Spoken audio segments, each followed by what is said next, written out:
Hello student, मी श्रद्धा बागुल तुमचं पुन्हा एकदा महाराष्ट्र मीडिया चॅनलवर स्वागत करते। आज आपण इयत्ता 7वीचे इतिहास व नागरिकशास्त्र हा विषय बघणार आहोत।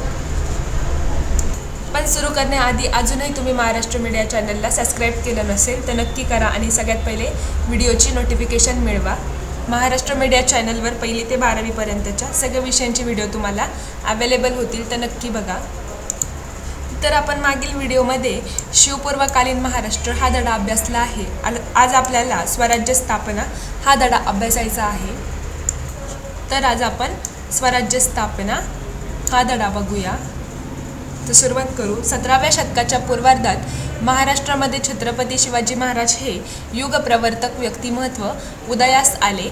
त्यांनी येथील अन्यायी राजसत्तांना आव्हान देऊन स्वराज्याची स्थापना केली। त्यांचा जन्म शके 1551 फाल्गुन वैद्य तृतीयस म्हणजेच 19 फेब्रुवारी 1630 रोजी पुणे जिल्ह्यातील जुन्नर जवळील शिवनेरी किल्ल्यावर झाला। त्यांनी केलेल्या स्वराज्य स्थापनेची माहिती आपण या पाठात करून घेणार आहोत। तर आपण शहाजीराजे यांच्याबद्दल माहिती बघूया। शहाजीराजे कोण होते आपल्याला ते या परिच्छेदमध्ये बघायला भेटेल। शिवाजी महाराजांचे वडील शहाजीराजे हे दक्षिणेतील एक मातब्बर सरदार होते। मुघलांनी निजामशाही जिंकून घेण्यासाठी मोहीम हाती घेतली। या मोहिमेत विजापूरच्या आदिलशहाने मुघलांशी सहकार्य केले। मुघलांचा दक्षिण प्रवेश होऊ नये ही शहाजीराजांची भावना होती, म्हणून त्यांनी मुघलांना प्रखर विरोध करून निजामशाही वाचवण्याचा प्रयत्न केला। परंतु मुघल व आदिलशाही यांच्या सामर्थ्यापुढे त्यांचा निभाव लागला नाही। इसवी सन 1666 मध्ये निजामशाहीचा पाडाव होऊन ती नष्ट झाली। निजामशाहीचे अस्तित्व संपुष्टात आल्यानंतर शहाजीराजे विजापूरच्या आदिलशहाचे सरदार झाले। शहाजीराजांकडील भीमा व नीरा या नद्यांमधील पुणे, सुपे, इंदापूर व चाकण हे परगणे हा त्यांच्या मूळ जहागिरीचा मुलूक आदिलशहाने त्यांच्याकडेच ठेवला।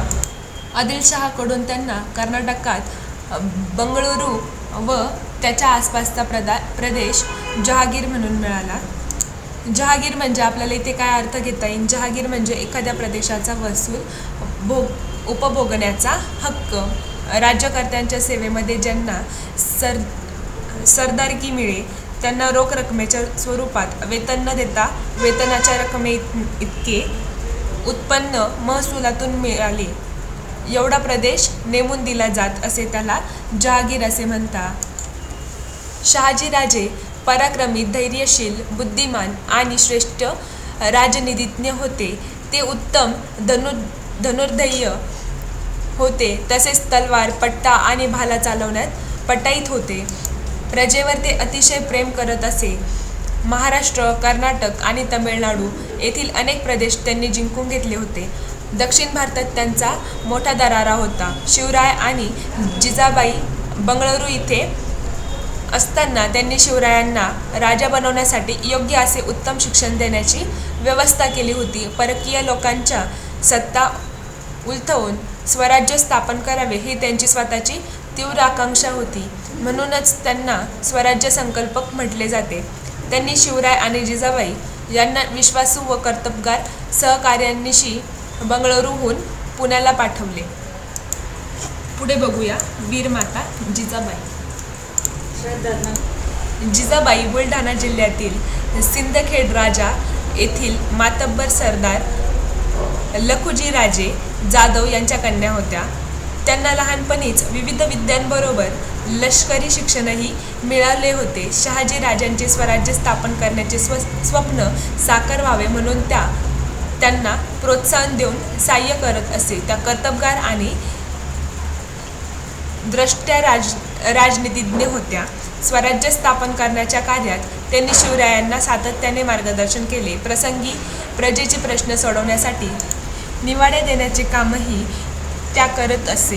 त्या शिवरायांना उत्तम शिक्षण देण्याच्या बाबतीत सदैव जागरूक होत्या। त्यांनी त्यांच्यावर शील, सत्यप्रियता, वाक्चातुर्य, दक्षता, धैर्य, निर्भयता, शास्त्र प्रयोग, विजयाकांक्षा, स्वराज्य स्वप्न इत्यादींचे संस्कार केले होते। तर अशा प्रकारे आपण राजमाता जिजाऊ आणि शहाजीराजे यांच्याबद्दल आपण इथे माहिती बघितली आहे. आपण पुढच्या मुद्द्याला सुरुवात करूया. शिवरायांचे सहकारी. शिवाजी महाराजांनी स्वराज्य स्थापनेची सुरुवात मावळ भागात केली. मावळ म्हणजे सध्याच्या पुणे जिल्ह्याचा पश्चिम व नैऋत्य दिशेचा भाग होय. मावळचा प्रदेश डोंगराळ, दऱ्याखोऱ्यांचा व दुर्गम. मावळच्या या भौगोलिक परिस्थितीचा उपयोग महाराजांनी स्वराज्य स्थापनेत मोठ्या कौशल्याने केला. त्यांनी लोकांच्या मनात विश्वासाची व आपलेपणाची भावना निर्माण केली. स्वराज्य स्थापनेच्या या कार्यात त्यांना त्यांचे चांगले सवंगडी व सहकारी मिळाले. यसाजी कंक, बाजी पासलकर, बापूजी मुदगल, नरेकर देशपांडे बंधू, कावजी कोंढळकर, जीवा महाले, तानाजी मालुसरे, कान्होजी जेदे, बाजीप्रभू देशपांडे, दादाजी नरसप्रभू देशपांडे ही त्यांतील काही नावे होती. या सहकार्यांच्या बळावर त्यांनी स्वराज्याच्या स्थापनेचे कार्य हाती घेतले. शिवरायांना स्वराज्य स्थापनेसाठी कोणी कोणी सहकार्य केलं या मुद्द्यामध्ये त्या सहकार्यांची नावे निश्चित केलेली आहे, समावेश केलेला आहे. शिवाजी महाराजांनी स्वराज्य स्थापनेची सुरुवात मावळ या भागामध्ये केली. मावळ म्हणजे कुठला भाग? तर पुणे जिल्ह्याचा पश्चिम व नैऋत्य दिशेचा भाग होय. मावळचा प्रदेश डोंगराळ, दऱ्याखोऱ्यांचा व दुर्गम स्वरूपाचा होता. मावळच्या या भौगोलिक परिस्थितीचा उपयोग महाराजांनी स्वराज्य स्थापनेत मोठ्या कौशल्याने केला होता. त्यांनी लोकांच्या मनात विश्वासाची व आपलेपणाची भावना निर्माण केली होती. स्वराज्य स्थापनेच्या कार्यात त्यांना चांगले सहकारी लाभले होते. येसाजी कंक, बाजी पासलकर, बापूजी मुदगल, नरेकर देशपांडे बंधू, कावजी कोंढाळकर, जीवा महाला, तानाजी मालुसरे, कान्होजी जेदे, बाजीप्रभू देशपांडे, दादाजी नरसप्रभू देशपांडे ही त्यातील काही नावे होती. या सहकार्यांच्या बळावर त्यांनी स्वराज्याच्या स्थापनेची कार्य हाती घेतली होती. ही राजमुद्रा आहे. आपण राजमुद्राबद्दल एकदा माहिती बघू. स्वराज्य स्थापनेमागील शिवाजी महाराजांचे ध्येय त्यांच्या राजमुद्रावरून स्पष्ट होते. या राजमुद्रेवर पुढील संस्कृत ओळी कोरलेल्या आहेत. प्रतिपच्छद्रलेखेव वर्धिष्णू विश्ववंदिता शहासुनो शिवस्यैषा मुद्रा भद्राय राजते. या राजमुद्रावर ज्या संस्कृत ओळी लिहिलेला आहे त्याचा अर्थ आपण बघूया. शहाजींचा पुत्र शिवाजी याची शुल्क पक्षातील प्रतिपदेच्या चंद्रकोरीप्रमाणे वाढत जाणारी आणि जिला सर्व विश्वाने वंदन केले आहे अशी ही मुद्रा प्रजेच्या कल्याणासाठी अधिराज्य गाजवते, शोभून दिसते. मुद्रेवरील या वचनाचा अर्थ अनेक दृष्टीने महत्त्वाचा आहे. महाराजांनी या वचनातून वडिलांविषयीची कृतज्ञता, स्वराज्य अखंडपणे विस्तारत जाईल हा विश्वास, मुद्रेला म्हणजेच पर्यायाने स्वराज्याला सर्वांचा आदर प्राप्त होत असल्याचा अनुभव, प्रजेचे कल्याण करण्याची बांधिलकी आणि आपल्या भूमीवर स्वतंत्रपणे अधिराज्य करण्याची खात्री इतक्या गोष्टी व्यक्त केल्या आहेत. या छोट्याशा वचनात स्वराज्याच्या संकल्पनेचे सर्वांगीण सार आले आहे. पुढचा मुद्दा बघूया. स्वराज्य स्थापनेच्या हालचाली. स्वराज्य स्थापनेच्या हालचाली. शिवाजी महाराजांच्या जहागिरीतील किल्ले हे त्यांच्या अंमलात नव्हते तर ते आदिलशहाच्या ताब्यात होते. त्या काळात किल्ल्यांचे विशेष महत्त्व होते. किल्ला ताब्यात असला म्हणजे आजूबाजूच्या प्रदेशांवर नियंत्रण ठेवता येत होते. ज्याचे किल्ले त्याचे राज्य अशी परिस्थिती त्या काळी होती. आपल्या जहागिरीतील किल्ले आपल्या ताब्यात घेण्याचे महाराजांनी ठरवले. किल्ले ताब्यात घेण्याचा असा प्रयत्न करणे म्हणजे आदिलशाही सत्तेस आव्हान देण्यासारखेच होते. त्यांनी तोरणा, मुरुमदेव, कोंढाणा, पुरंदर हे किल्ले ताब्यात घेतले आणि स्वराज्याची मुहूर्तमेढ रोवली. मुरुमदेव किल्ल्यांची पुनर्बांधणी करून त्याचे नाव राजगड ठेवले. राजगड ही स्वराज्याची पहिली राजधानी होती. हा राजगड किल्ला आहे आणि हा त्याचा पाली दरवाजा आहे. आदिलशहामध्ये जावळीचे मोरे, मुधोळचे घोरपडे व सावंतवाडीचे सावंत इत्यादी सरदार होते. स्वराज्य स्थापनेच्या कार्यास त्यांचा विरोध होता. या सरदारांचा बंदोबस्त करणे हे स्वराज्य स्थापनेसाठी आवश्यक होते. स्वराज्य स्थापनेसाठी काय हालचाली केल्या आपण ते बघूया. शिवाजी महाराजांच्या जहागिरीतील किल्ले हे त्यांच्या अंमलात नव्हते तर ते आदिलशहाच्या ताब्यात होते. त्या काळात किल्ल्यांचे विशेष महत्त्व होते. किल्ला ताब्यात असला म्हणजे आजूबाजूच्या प्रदेशांवर देखील नियंत्रण ठेवता येत असे. ज्यांचे किल्ले त्यांचेच राज्य अशी परिस्थिती त्या काळात आपल्याला बघायला भेटत होती. आपल्या जहागिरीतील किल्ले आपल्या ताब्यात घेण्याचे महाराजांनी ठरवले. आपल्या जहागिरीतील किल्ले ताब्यात घेण्याचे महाराजांनी ठरवले. किल्ले ताब्यात घेण्याचा असा प्रयत्न करणे म्हणजे आदिलशाही सत्तेस आव्हान देण्यासारखे होते. त्यांनी तोरणा, मुरंबदेव, कोंढाणा, पुरंदर हे किल्ले ताब्यात घेतले आणि स्वराज्याची मुहूर्तमेढ रोवली. मुरंबदेव किल्ल्याची पुनर्बांधणी करून त्याचे नाव राजगड ठेवले. राजगड ही स्वराज्याची पहिली राजधानी होती. पुढे बघूया जावळीचा ताबा. सातारा जिल्ह्यातील जावळी या ठिकाणी चंद्रराव मोरे हा आदिलशहातील मदब्बर सरदार होता. स्वराज्य स्थापनेच्या कार्यास त्याने विरोध दर्शवला. तेव्हा इसवी सन 1656 मध्ये शिवाजी महाराजांनी जवळीवर स्वारी करून तो प्रदेश जिंकून घेतला. तेथे आपले ठाणे वसवले. नंतर रायगडही जिंकून घेतला. जावळीची प्रचंड संपत्ती त्यांच्या हाती पडली. या विजयानंतर त्यांच्या कोकणातील हालचाली वाढल्या. त्यांनी जावळीच्या खोऱ्यात प्रतापगड हा किल्ला बांधला. या विजयामुळे त्यांचे सामर्थ्य सर्व प्रकारे वाढले. शिवाजी महाराजांनी यानंतर कल्याण व भिवंडी ही ठिकाणे जिंकून घेतली. त्यामुळे पश्चिम किनारपट्टीवरील सिद्धी, पोर्तुगीज व इंग्रज या सत्तांशी त्यांचा संबंध आला. या सत्तांशी संघर्ष करायचा असेल तर आपल्याला प्रबळ असे आरमार उभारले पाहिजे हे त्यांच्या लक्षात आले. त्यामुळे त्यांनी आरमार उभारणीकडे लक्ष दिले. पुढे आहे अफजल खानाचे पारिपत्य. शिवाजी महाराजांनी आपल्या जहागिरीतील व आसपासच्या आदिलशाही प्रदेशातील किल्ले घेण्यास सुरुवात केली. जावळीच्या मोऱ्याचा विरोध मोडून काढलेला होता. कोकण किनारपट्टीवर स्वराज्य स्थापनेच्या कार्यास गती मिळाली. या सर्व गोष्टी हे आदिलशहास आव्हान होते. यावेळी आदिलशहाचा कारभार बडी साहेबीन पाहत होती. शिवाजी महाराजांचा बंदोबस्त केला पाहिजे असे तिला वाटत होते. म्हणून तिने आदिलशहातील अफजल खान या बलाढ्य व अनुभवी सरदारास शिवाजी महाराजांवर चालून जाण्यास सांगितले. अफजल खान विजापूरहून वाई येथे आला. त्याला वाई प्रांताची चांगली माहिती होती.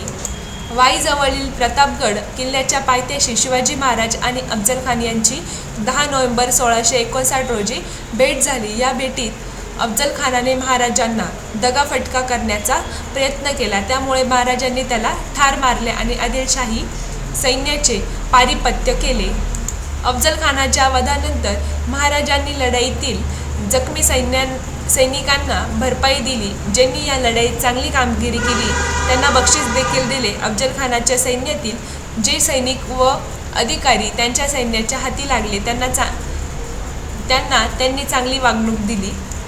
पुढे आहे सिद्दी जोहरची स्वारी. अफजल खानाच्या पारिपत्यानंतर महाराजांनी आदिलशाहीतील वसंतगड, पन्हाळा व खेळणा हे किल्ले जिंकून घेतले. खेळणा किल्ल्यास त्यांनी विशाळगड असे नाव दिले. महाराजांचा बंदोबस्त करण्यासाठी आदिलशहाने इसवी सन 1660 मध्ये सिद्दी जोहर या कर्नूल प्रांताच्या सरदारास महाराजांवर चालून जाण्यास सांगितले. त्याला सलावत खान असा किताब दिला. सिद्दी जोहरच्या मदतीस रुस्तुम-ई-जमान, बाजी घोरपडे आणि अफजल खानाचा मुलगा फजल खान हेही होते. या परिस्थितीत शिवाजी महाराजांनी पन्हाळा किल्ल्यावर आश्रय घेतला. सुमारे 5 महिने सिद्धीच्या सैनिकांचा पन्हाळ्यास वेढा पडला होता. वेढ्यातून बाहेर पडणे महाराजांना कठीण झाले होते. नेतोजी पालकरने बाहेरून सिद्धीच्या सैन्यांवर हल्ला करून उठवण्याचा प्रयत्न केला, परंतु त्यांचे सैन्य थोडे असल्याने हा प्रयत्न यशस्वी झाला नाही. सिद्धी वेढा उठवेल अशी चिन्हे दिसत नव्हती, म्हणून महाराजांनी सिद्धीशी बोलणी सुरू केली. त्यामुळे सिद्धीने पन्हाळगडास दिलेल्या वेढ्यामध्ये शिथिलता निर्माण झाली. या शिथिलतेचा फायदा महाराजांना झाला. या प्रसंगी गडावरील शिवा कशीद या बहादूर तरुणाने पुढाकार घेतला. तो दिसायला शिवरायांसारखाच होता. शिवाजी महाराजांची वेशभूषा करून तो पालखीत बसला. पालखी राजदिंडी दरवाजातून बाहेर पडली. सिद्धीच्या सैन्याने ती पालखी पकडली. प्रसंग बाका होता. शिवा कशीदने या प्रसंगी स्वराज्यासाठी बलिदान केले. दरम्यान शिवाजी महाराज दुसऱ्या अवघड वाटेने गडाबाहेर पडले. त्यांच्यासोबत बाजीप्रभू देशपांडे आणि बांदल देशमुख यांच्यासह निवडक सैन्य होते. शिवाजी महाराज पन्हाळगडाच्या बेड्यातून बाहेर पडून विशाळगडाकडे निघाले. ही बातमी सिद्धीस समजली. त्यांच्या सैन्याने त्यांचा पाठलाग केला. शिवरायांनी सिद्धीच्या सैन्यास विशाळगडाच्या पायथ्याजवळच थोपवण्याची जबाबदारी बाजीप्रभू देशपांडे यांच्याकडे सोपवली. बाजीप्रभूने गजापूरजवळील गोडखिंडीत त्या सैन्यास अडवले. बाजीप्रभूने पराक्रमाची शर्त केली, परंतु या संघर्षात त्याला वीरमरण आले. त्याच्या सैन्याने सिद्धीच्या सैन्याला थोपवून धरल्यामुळे महाराजांना विशाळगडाकडे कूच करणे शक्य झाले. विशाळगडाकडे जाताना त्यांनी पालवनचे दळवी आणि शृंगारपूरचे सुर्वे या आदिलशाही सरदारांचा विरोधही मोडून काढला. त्यानंतर शिवाजी महाराज विशाळगडावर सुखरूप पोचले. महाराज पन्हाळगडाच्या वेढ्यात अडकले होते. त्याचवेळी दिल्लीच्या तख्त्यावर आलेल्या औरंगजेब बादशहाने मुघल सरदार शाहिस्तेखान यास दक्षिणेत पाठवले. त्याने पुणे प्रांतावर स्वारी केली होती. त्यावेळी शिवाजी महाराजांचा आदिलशाही संघर्ष चालू होता. आदिलशाहीशीही संघर्ष चालू होता. अशा परिस्थितीत दोन शत्रूंबरोबर एकाच वेळी लढणे ही गोष्ट बरोबर होणार नाही, हे शिवाजी महाराजांनी लक्षात घेतले. त्यामुळे विशाळगडावर सुखरूप पोहोचल्यानंतर त्यांनी आदिलशहाबरोबर तह केला. या तहानुसार त्यांना पन्हाळा किल्ला परत करावा लागला. तेथे शिवाजी महाराजांच्या स्वराज्य स्थापनेचा एक टप्पा पूर्ण झाला. तर अशा प्रकारे आज आपण स्वराज्य स्थापना हा धडा बघितला आहे. भेटूया नक्कीच पुढच्या व्हिडिओमध्ये. धन्यवाद.